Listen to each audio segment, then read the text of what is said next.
that, we could be taken down for the information that's going to be about to be released.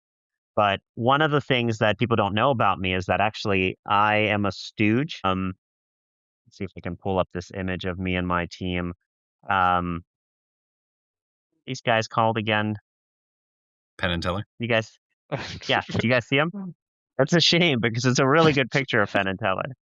We don't see anything. We see ourselves, Serge. That's not. How do you not see the Penn and Teller picture? All right, hold on. There we go. All right. How about I think this? you shared the wrong screen. For the listener, there is an AI-generated picture with Penn and Teller and Serge now standing in the middle of them, also with a suit and a bandana on.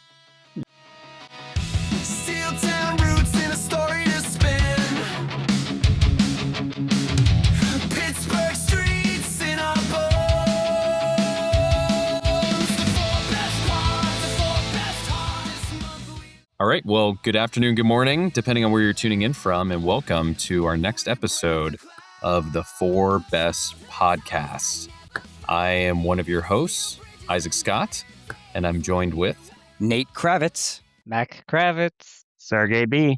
And we are the Four Bests. And if this is your first time tuning in, this is a podcast where four best friends come together and talk about the best things going on in their lives over the last month. And so if you want to learn more about how we came up with this podcast and its origin story, I would encourage you to go back and listen to our first episode, the introductory episode that talks all about how we came up with this and what the intent is of this podcast. But for now, we're going to go ahead and we're going to jump right into our best. And we actually have kind of a special and exciting episode this month. The four bests actually came together. And so all four of us traveled together to Las Vegas, Nevada, to celebrate a couple of us hitting the big 4-0 this year. And so what better way to celebrate it than all of us coming together and doing that? So in this episode, instead of us coming up with an individualized best, we are actually going to talk about the best part of our trip that we took together. And so each of us are going to be going around and talking about the best part of our trip and going into a little more detail about that. And so first off, kicking us off is going to be the wise man of the group, Mr. Nathaniel Thumper Kravitz.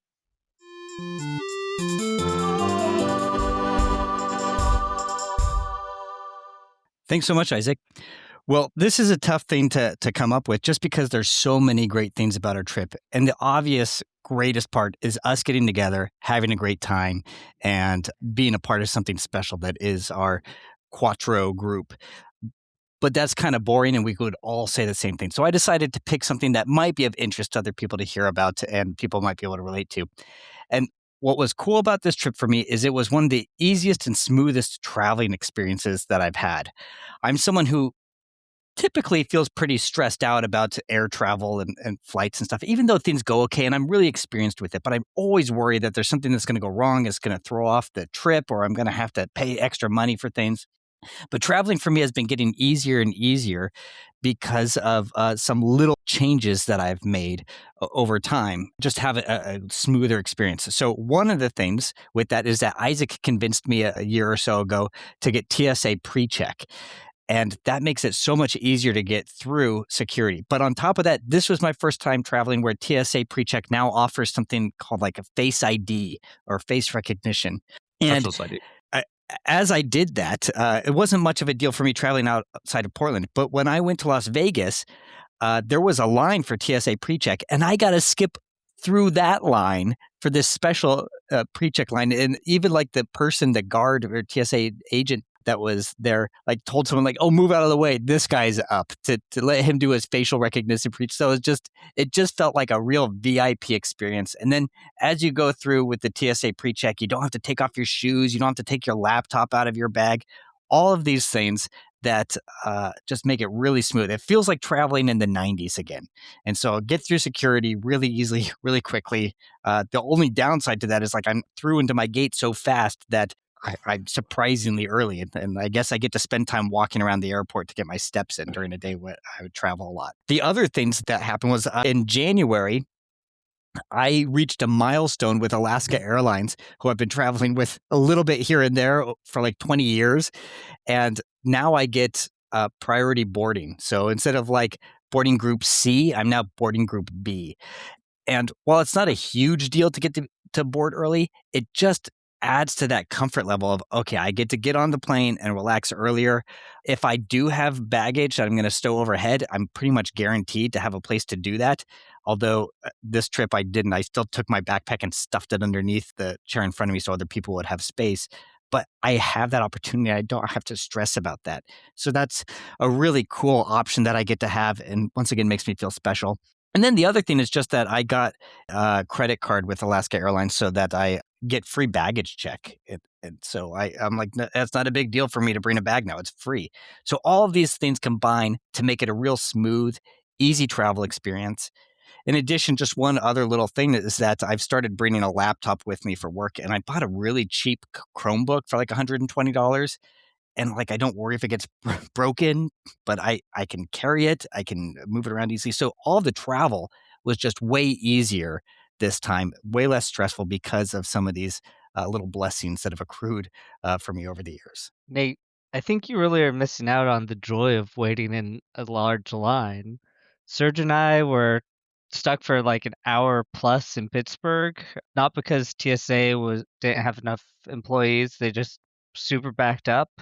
And we got to meet people behind and in front of us in that line. We all got to complain about the lack of reason with how the line looped. You're missing out on something really special. Plus the Yeah, stress of not knowing if you're gonna get through before your flight boards. right. And I guess actually some context for people who don't know when we were actually traveling. This was all happening during a time where TSA workers were not necessarily getting paid and coming into work because of some governmental issues. And so it was stressful leading up to this, worrying about what was going to happen or not happen. And so I got through security super quick, super easy. Well, I kind of can appreciate that. One of my favorite, I can't remember who was on Conan O'Brien, talked about like people complaining about flights. And he was saying, oh, people get on planes now and it's like everything's wrong. The line's wrong. The Wi Fi is not working. Like it's just such a miserable situation. And if you like go back 250 years ago, right? Like you and your family are getting on this carriage from the east all the way from like, I don't know, say like Connecticut or any of these places, and essentially taking your family and saying, all right, we're going to make this travel out west and we're going to see what happens. And, on the way there, somebody gets cholera. Half the family doesn't make it. You have a new family by the time you get there. And it's just like, it's such a ridiculous idea of thinking about how far we've made it in terms of being able to make air travel comfortable, safe, and with some like nuisances. We're like, oh, the pillow's not comfortable, but it's like, hey, like you can make it across the entire country. That's incredible. So anyway, I'm really happy to hear, Nate, that you have become super comfortable in your travels now. And you're right, Serge, that it's way better than it was before air travel. But I also, Mac and I remember probably traveling a lot in the 80s and the 90s, and it was not, you had more leg room. There was always a meal. It was a way different experience than what we have now. It was much easier back then than it is now. So, but I'm bringing a little bit of that back in. Well, back Yeah, then, no. what you needed to know for safety was, did you pack your own bags? Once they established that, you were good. You were golden. Nate, I love this one because it is something near and dear to my heart, as you know. I am a huge proponent of TSA PreCheck, especially as a person who travels a lot with my job. It is just so convenient. And to your point, it kind of takes the stress off. And for anybody listening out there, if you don't have TSA PreCheck and you travel at least once or twice a year, man, I just recommend signing up for it because it's like $80 and it's good for like 5 years. And it basically goes back to pre 9/11 security checks. And it's usually significantly faster than the standard. So, and yeah, the touchless ID that you were talking about too, that's a new one that a lot of people don't know about. And it's kind of like the secret express lane that you get that is just really nice. You don't even have to take your ID out and show them. You literally just walk up, camera scans you, and you walk right through. So it makes it that much easier, that much faster. So And its own special line. You're right. Touchless. That's what it's called. Yeah, I appreciate you yeah, bringing that up. but no, I love that, Nate, and I love the kind of touching on. Not that the VIP thing matters, but it is nice to travel can be a struggle, a stressor, and it can be a drag just because of everything you have to do. It's very rigid in how you have to approach it. And so it kind of helps just decompress just a little bit from all the rigor and structure that you have to walk through. Yeah, it's a lot, and of course, I think about sometimes, like, there's a story, Mac might remember. He and our mom were traveling once, and we're at their gate waiting to board the plane and just didn't even hear the message, I guess, and missed their flight.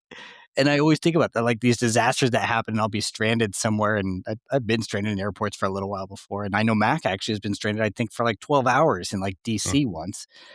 San So I always worry Francisco. about those And things I do happening. remember the flight that we missed, Philadelphia. We were just like, I don't know, we're in the gates of like B-31 and the flight was at B-29.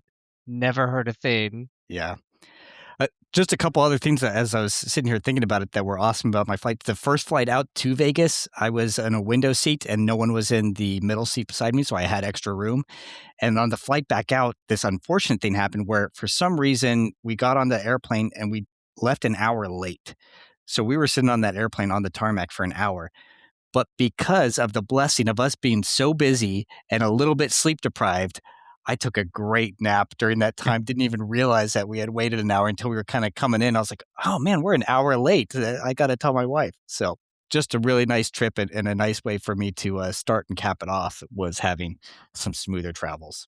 Nate taking a nap reminds me of this one time.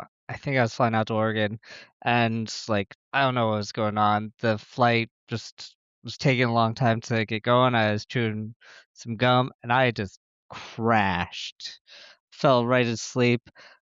Don't know what happened to that piece of gum, but I know once I were up in the air, it was gone, and I never found it.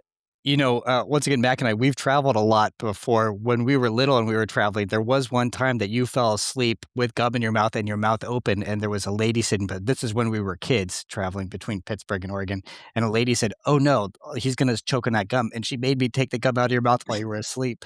So you have done things like that before. You've also lost a tooth in the middle of the night that we never found while sleeping. I remember that too. Yeah. Well, thanks for talking about that with me, guys. I really appreciate that. And I'm looking forward to hearing the best from Mr. Isaac Scott from his experience.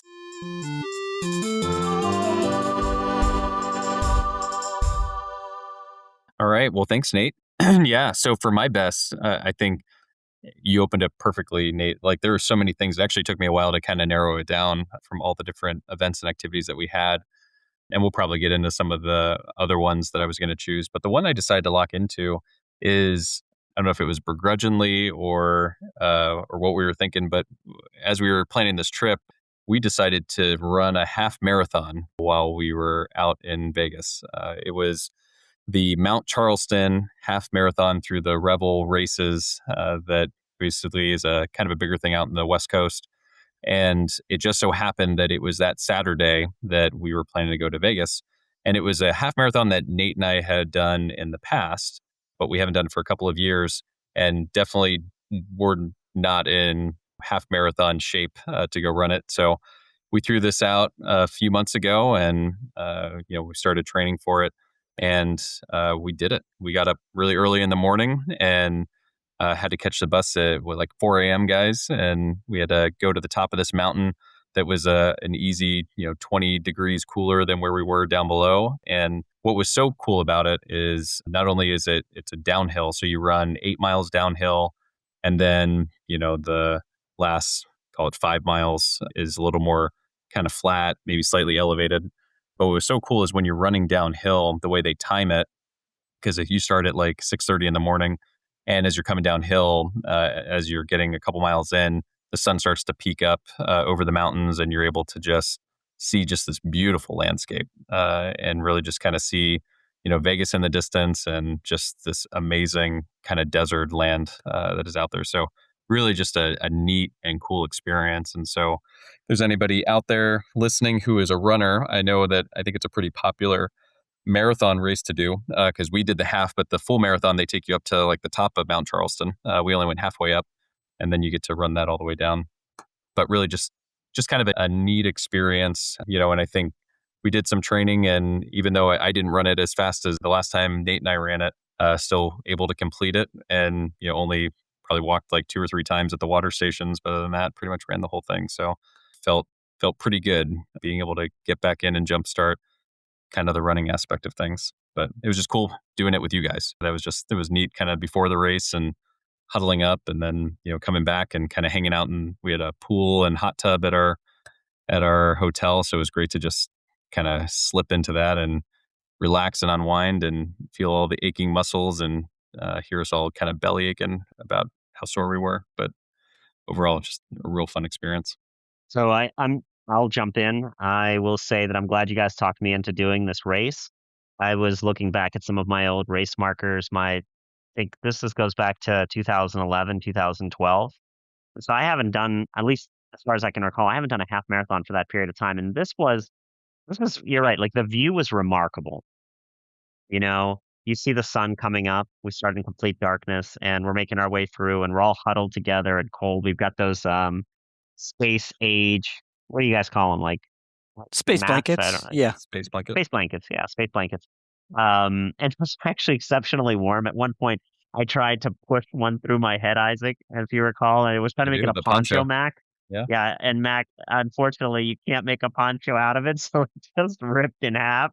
So then I just literally was just trying to like wrap myself around, and eventually I think we shared one with the guys. So we did survive it, and I was happier. It was a little bit warmer than what I think you both experienced about 2 years back.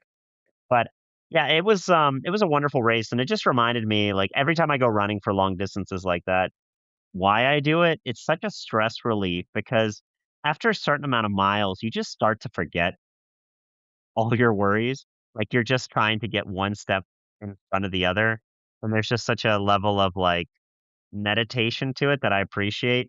Takes me out of me. So I had a complete blast doing it. It was fun. There were some silly moments. It felt really good to be triumphant. The hot tub was fantastic at the end. Like it was great to like warm up and then cool down in the pool. So good times, guys. Glad we could do it together.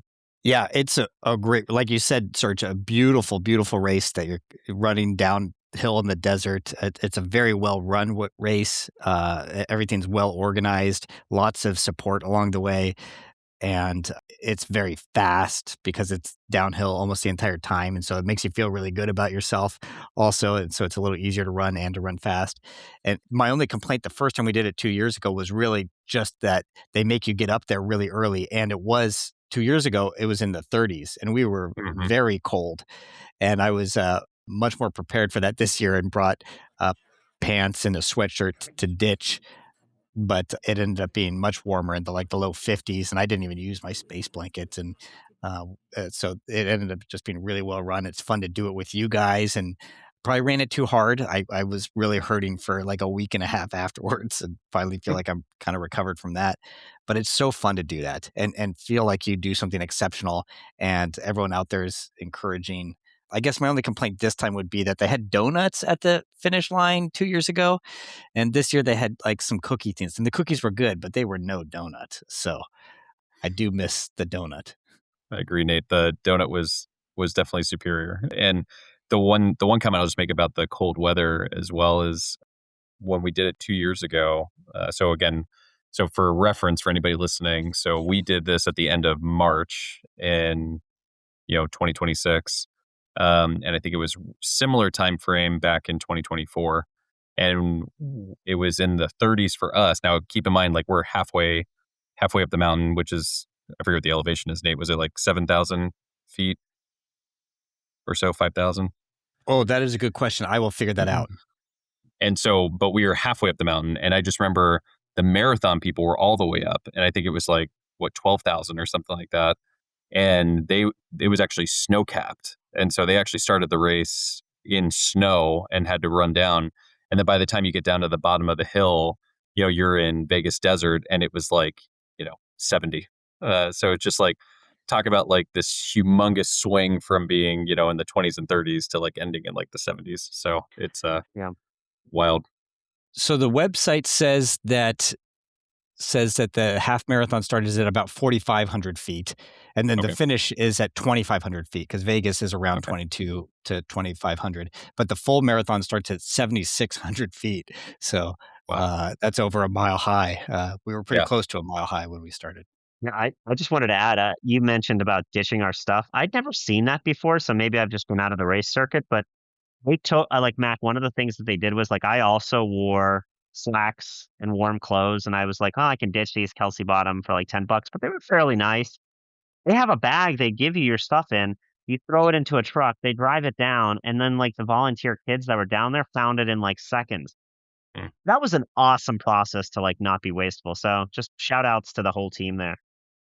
A Yeah, lot of and one more volunteers. point to how well it was run too is like to go up there, like they have like charter buses, right? That like take you up the mountain, and then even when you get down, it's like charter buses can drive you back over to the starting point so you can collect your car. Which I think we walked it just because we were so sore. I couldn't imagine trying to sit. I don't think we would have got up very easily if we did that. And just for history's sake, we should mention that the start to that morning was pretty rough. Mm. Leaving the hotel we were staying at and heading out, Isaac, you noticed a sound from the vehicle, maybe? That is true. Yeah. So as much of a best as this was, it did start off not so great. So we were driving, 3:30 in the morning, and we're driving down the road, talking, chatting, laughing, and all of a sudden I turn back and I was like, "Man, is there a window open?" And Serge was in the back seat, and he looks back. He's like, "Yeah, the whole back window's missing." And so pulled over, and we go back and investigate, and somebody had actually broken into the SUV that we had rented and had stolen our disc golf stuff. They stole my backpack, and then we had just bought Serge a new bag with some discs as kind of like a birthday present to celebrate him. And they took that bag as well. They did not take Mac's discs or Nate's discs or Mot Ttocs. My father didn't take his discs. They just took ours, probably because they were backpacks and probably thought there was something valuable. So the only satisfaction that I got out of it is that I hope they were very disappointed when they opened it up and found out it was just a bunch of plastic discs and nothing of significant value. So, but yeah, that was a bit of a bummer. I have been doing a lot of thinking on this and figured out that Serge probably went, I scuffed up my discs a little bit. And he was probably the one who did it, ditched the bass so that we would get him a new bag and discs. And he'd have It's fresh, true. clean It's ones. true. I really struggle with that type of conditioning on my discs, and I just, the type of player that I am. I need the best. Thanks for getting me a new bag, guys. Yeah, but I mean, as much of a bummer as that was, I would just say, like, at the end of the day, it's just stuff. The rental car company, took care of everything. We were able to get actually a brand new SUV. It was basically the exact same one, just a newer one that had better features on it, and so we were able to go do that. So, all in all, it worked out, and we were able to, wrap up the rest of our trip and still have fun. Well, that's my best, guys. So with that, I'm gonna go ahead and keep this train rolling, and I'm going to kick it over to Matt Kravitz to take on our third best.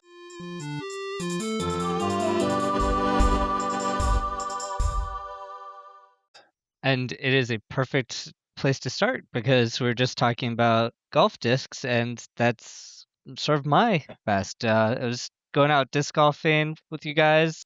We went to a really nice course that was kind of near the airport. Is that right? Mm-hmm. That's right. Yeah. It was a 24-hole course. We played first.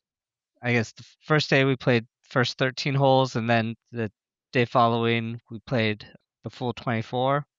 And it was just great. I haven't disc golfed probably since the last time we were all together, so just gained that opportunity. It was really fun. I think all of us played pretty well, a lot better than some of us were expecting to do. One of the highlights for me of the disc golfing is comes in two parts. It was like hole 10 or so.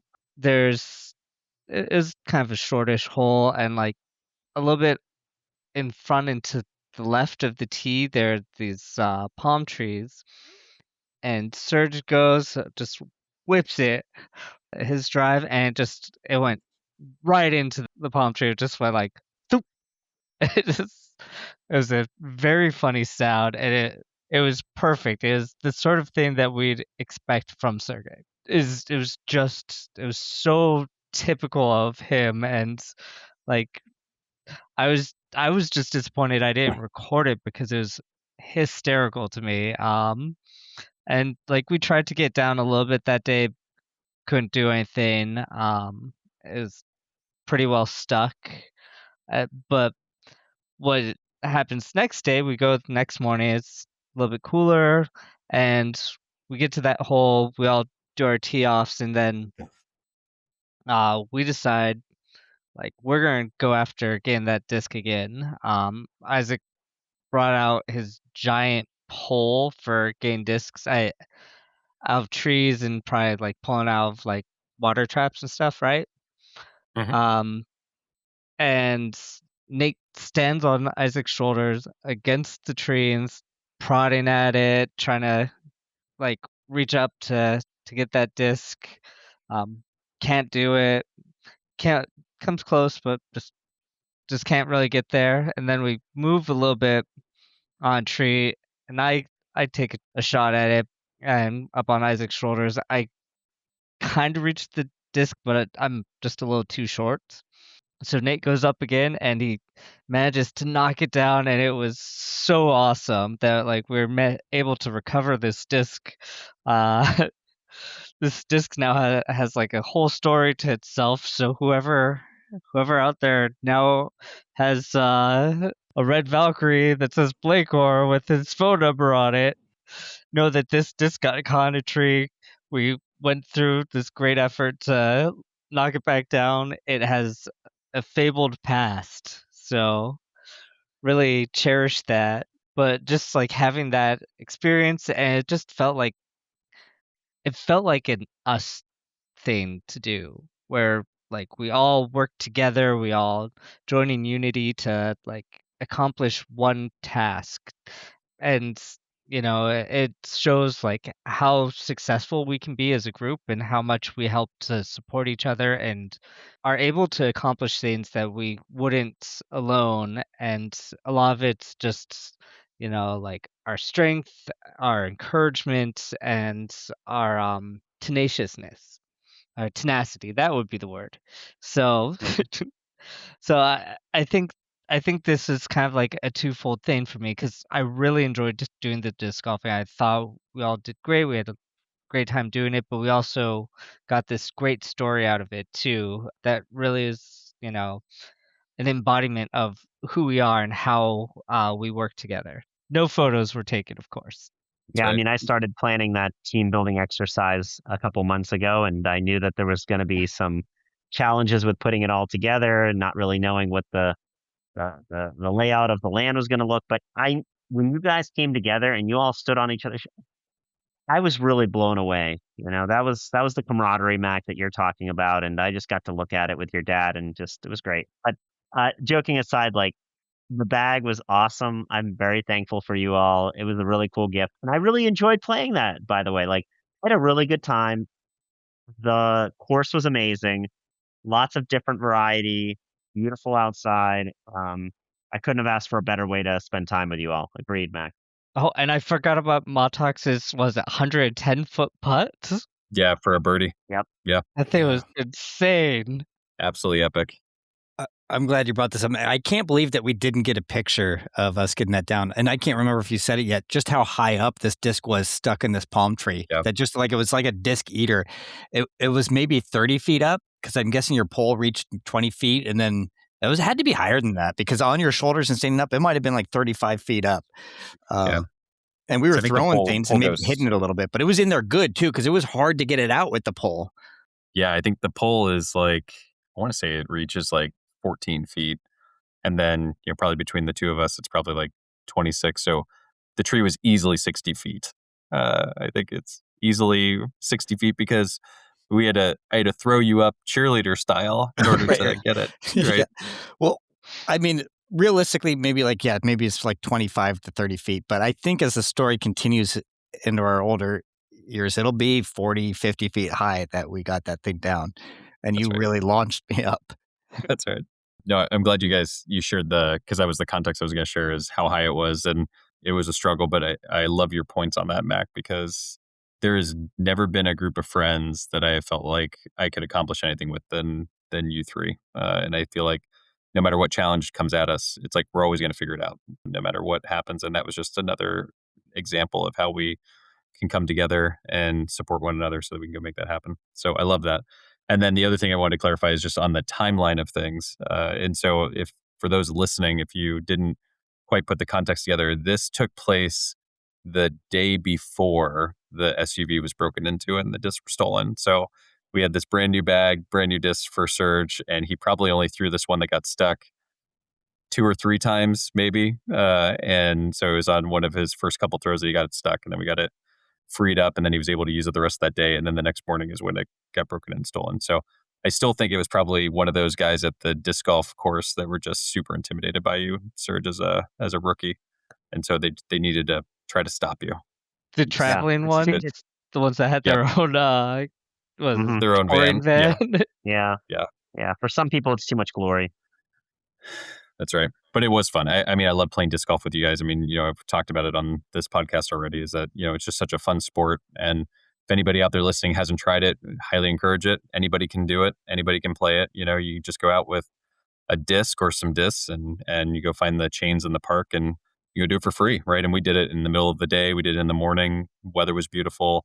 Landscape was great. And it's just such a fun activity. And then we also, I don't think we mentioned this before, but we use a tracking app called UDisc that you can find different courses in your area.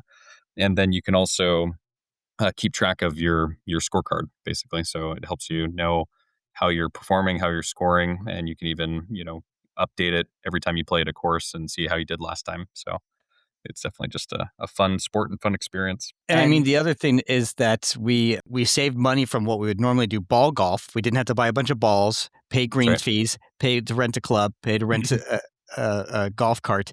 And so all that Mhm. money meant that we got to do more fun things because we did Yeah. a lot on this trip.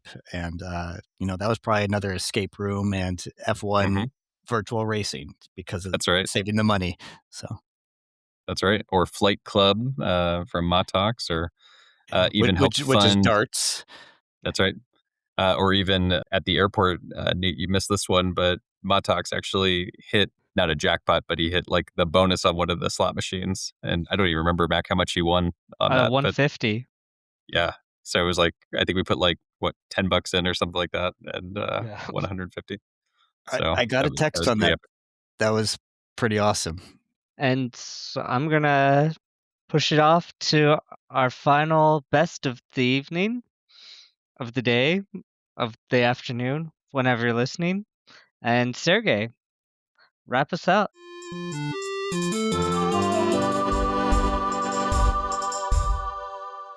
Yeah. So this is going to be a little bit challenging to talk about because there are some risky contractual agreements that may come into play as we get deeper into this. And I just want to warn us on a group of magicians that work out We of Vegas. knew. They're a small group. What's that? Is We it, knew. we've been calling you a stooge your whole life. What? Always suspected. Yeah. We've been calling you a stooge your whole life. You knew it the whole time and you didn't say anything? Well, anyway, let's see if I can pull up this image of me and my team. These guys called again. Penn and Teller? You guys, yeah, did you guys see them? No. No. That's a shame because it's a really good picture of Penn and Teller.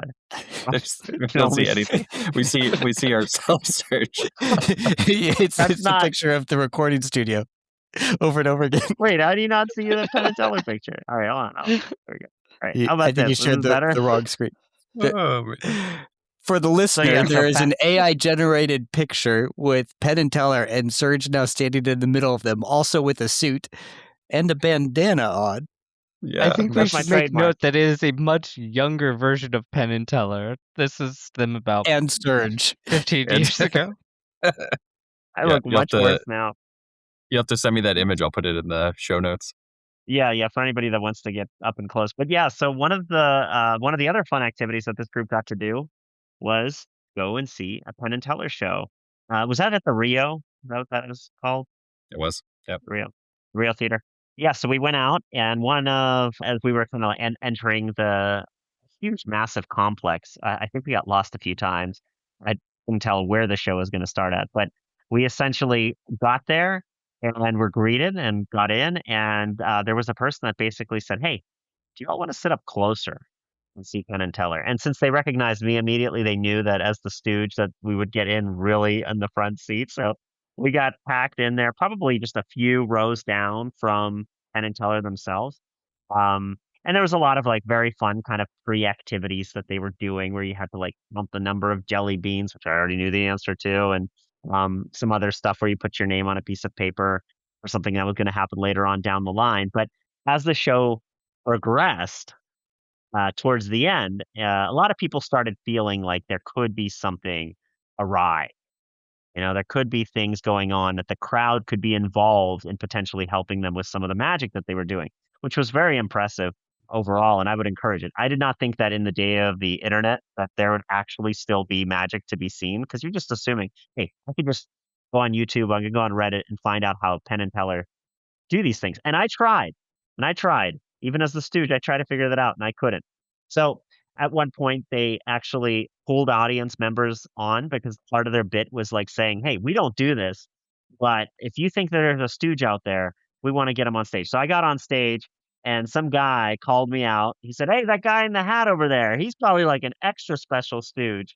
And so Penn and Teller had me do maybe mostly Penn. Teller seemed kind of bored by the whole thing, but Penn was really into it, and he had us do a bunch of activities, like playing rock, paper, scissors, shoot. We had a dart game going on. There was a lot of activities probably to distract us from whatever else they were planning. But it was really cool. Like Penn put his hand on me, and it was actually pretty exciting. Because like, you see celebrities, but like, in magazines and papers and on the internet and all these, and you're like, oh my gosh, this guy's real. Like he actually exists. So it was pretty cool. They seem like nice guys. They're not on any lists, which is nice to also have. They seem like genuinely fun dudes. Just really enjoyed that. That was a fun surprise. And yeah, yeah, I'm glad we did it. I'm glad we did a show, and I would like to see more of those. And I'd like to actually go back and see the same show, try to figure out how they did it. So that was my experience. No, that's cool, Serge. And I think for all of our listeners out there, if you didn't catch the context, so Serge got selected to come up on stage and actually be a part of the show, which was really pretty epic. But the Penn and Teller show was definitely neat. It was their 50th anniversary show. So they had been doing this show for 50 years. And so definitely masters of the craft when it comes to magic and, sleight of hand and all sorts of stuff that they were doing. So it was really kind of a neat show to see and to be a part of. And that was definitely a cool experience, though, seeing you up on stage, Serge, seeing you be right in the mix of everything, and then getting beaten out by, was it a little girl who bumped you out in rock, Oh, paper, scissors? no, it was a grown man who was cheating, and then he did the same Oh, thing with the kid. So he cheated. The oh, camera okay. video proof that you have shows that. All right. That's the stooge. That was the real stooge. Yeah, I'm glad you're Sega, not bitter was it about it. cheating Glad you're not or bitter was about it throwing it because you were the stooge? Touche. Well, Serge, you're so funny talking about it also. But it was of all of us to go up, like it.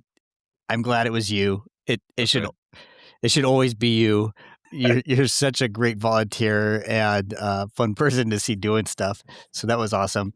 I'll say also, Isaac and I and his dad have been going to Vegas. This was maybe our eighth time or something like that I've done Yeah. it with him at least. And I don't think we've ever gone to a show, even though Vegas is famous for all these shows.